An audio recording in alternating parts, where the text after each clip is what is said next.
Hello, it's Gabby here for you. Before we jump onto this week's podcast, I just want to let you know about 2 ways that you can work with me.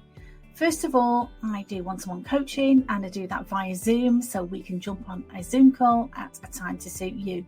The second thing I've got for you is an online coaching course that's 12 modules that you can download straight away now. There will be a link somewhere around these podcast notes.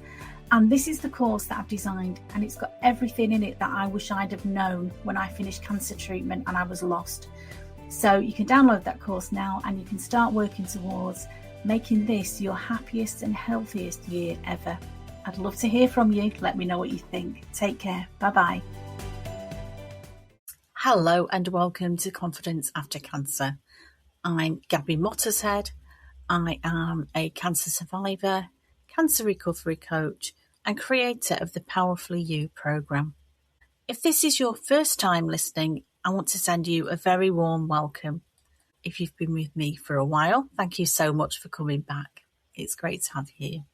This podcast is for women whose cancer treatment has finished. Everyone assumes that you're back to normal, don't they? And inside, you're wondering why life might feel still so difficult. And today we're talking about something that I see in almost every woman that I coach, and that is being unbelievably hard on yourself. You judge yourself for being tired. You criticise yourself because you aren't coping like you used to do. You tell yourself you should be doing better by now, and perhaps without even realising it, you've become your own harshest critic. And if that's you, this episode is for you. And so one of the things that surprises women most when they finish treatment is that the battle or the fight or whatever else you want to call it, the experience, the journey that you're on, that's not the end of it, is it? The chemotherapy might end or the treatment might end, whatever treatment you're on. The hospital visits become less frequent. People will stop asking how you are. Life moves on. But your mind often doesn't. And instead, what can happen is that you start to judge yourself and say things to yourself like, I really should be grateful. Oh, I should feel lucky. I should have moved on by now. I should be back to normal. Notice how many times the word should appears, because those shoulds become incredibly heavy and they leave very little room for compassion. I want to talk a little bit about my experience, because I remember after my own treatment thinking, well, I've survived, so why don't I feel happier? Instead, I feel very frightened. I feel exhausted. I feel emotionally flat, and I couldn't understand why simple things that I used to do without even thinking about them, they suddenly felt so difficult. I expected the old Gabby just to simply return, but she didn't. Not immediately, and because she didn't, I thought there's something very wrong with me. Looking back now, I can see that nothing was wrong with me. I was healing. There's a huge difference. I'm thinking now about why this happens, because many of us were high-achieving women before cancer came into our lives, before we went through this journey, before the diagnosis. We solved problems. We looked after everyone else. We worked hard. We pushed through, often running on empty. And our identity sometimes became wrapped up in being capable, being the capable one. And cancer changed all that for me. Suddenly, your body has got different ideas. Your energy changes. Your confidence changes. Mine certainly did. My confidence just plummeted. Your priorities change, but your expectations of yourself especially often don't. You expect your post-cancer self to perform like your pre-cancer self, and that's really not fair. It's not realistic.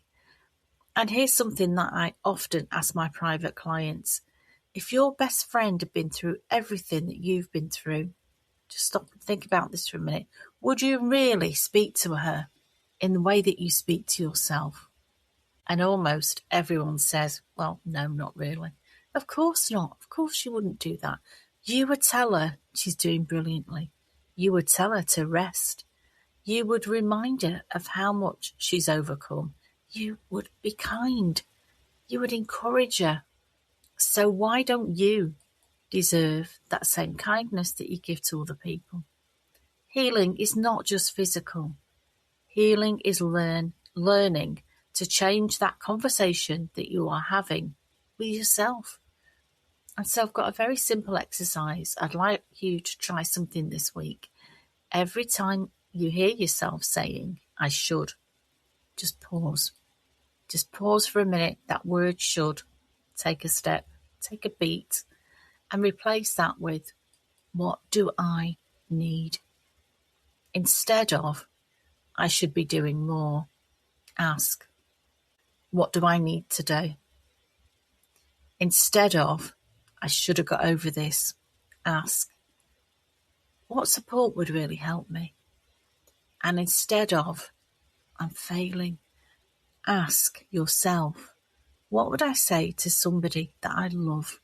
And it is such a small shift, trust me, but it changes everything. That little change in the conversation that you're having with yourself. Because please remember, confidence doesn't come from criticising yourself into becoming somebody else. It doesn't come from dismissing the things that you're feeling. Confidence grows when you feel emotionally safe. Safe enough to rest. Safe enough to say no when you want to. And safe enough to ask for help when you need it. And safe enough to stop pretending that you're fine when you're actually not. And that's where confidence begins. Not perfection, but with compassion. Compassion and kindness for yourself. So here's today's question for you. Where are you expecting far more from yourself than you would ever expect from somebody that you love? Just sit with that for a moment, because your answer might explain why you are feeling so exhausted. And if today's episode felt as though I was describing you or anything that you're feeling, please know you don't have to work this out on your own. Every week I open a small number of confidence clarity calls. It's a free conversation where we can talk about where you are now, what's keeping you stuck, and what life could really look like if you started putting yourself back at the centre of your own story. And if that feels like the next right step for you, you'll find the booking link in the show notes somewhere around this podcast. You can easily book in with me, and I'd love to speak to you. So thank you so much for spending this time with me today. And if this episode has helped you at all, I'd be so grateful if you could follow the podcast, like it and save it, leave a review if you can, or share it with another woman who needs to hear this message. Because life after cancer isn't just about surviving. It's about learning to trust yourself again. So until next time, please take very gentle care of yourself. Stay safe, stay sane. I'll speak to you very soon, my love. Thanks for listening. Bye-bye.